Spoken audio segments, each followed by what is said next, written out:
I think it's important for me to just highlight a few issues and items around what is going on at the moment now in our partnership with Transnet. We really have been experiencing over the last few months with this acting executive a very strong engagement platform. We've actually worked together in collaborations to actually improve this value chain. We actually have signed the mutual cooperation agreement. It allows Transnet and RBCT to explore opportunities for joint investments in assets and infrastructure to support the coal industry in the North Corridor. Between November 23 and to date, this initiative has allowed us to actually deliver the procurement of the locomotive space in the form of batteries and compressors. The orders were made in December, and we have delivered a project plan that we are managing jointly with Transnet. We're looking at the independent infrastructure assessment for the corridor by jointly Transnet and RBCT. And I must just note that we actually experienced a very consistent delivery by Transnet Freight Rail on the corridor on volumes of over 1 million per week. Some of the strong initiatives we have jointly is the security improvement plan, and this includes joint funding on a 24/7 basis between the industry via the RBCT as well as the Rapid Railway Police and Transnet, which actually works day, night, and evening shifts calculated properly. This agreement ends end of March. However, already initiatives are in place to actually ensure that we take care of how do we take care of this corridor from a security point of view from April 24. Again, the implementation of the procurement business as usual process, which I've talked about, which saw us starting to procure jointly to actually just make the procurement processes faster and make sure that we don't lose on efficiencies.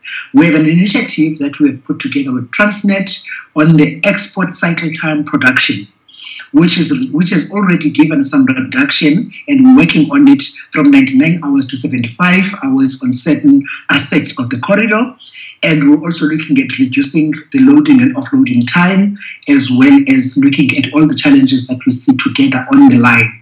We have visibility and involvement in terms of what can we do together and how can we as industry also assist, because it's for the benefit of everyone.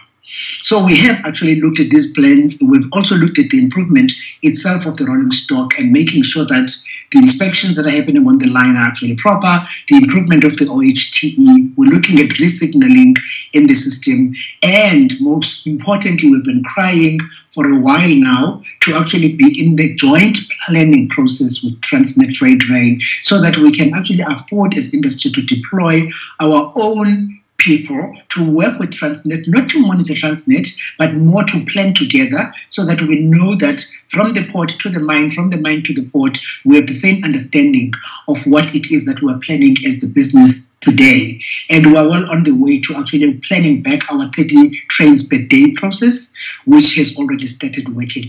There is very strong ambitions coming from RBCT and very strong support coming from Transnet in ensuring that though we are where we are today, we're beginning to plan. So these initiatives, as opposed to coming to you to say that we have plans for next year, we're saying these are the 5 things that we are going to do next year, and we're going to sustain them going forward to try to get back the volumes to the former glory that we enjoyed in the past.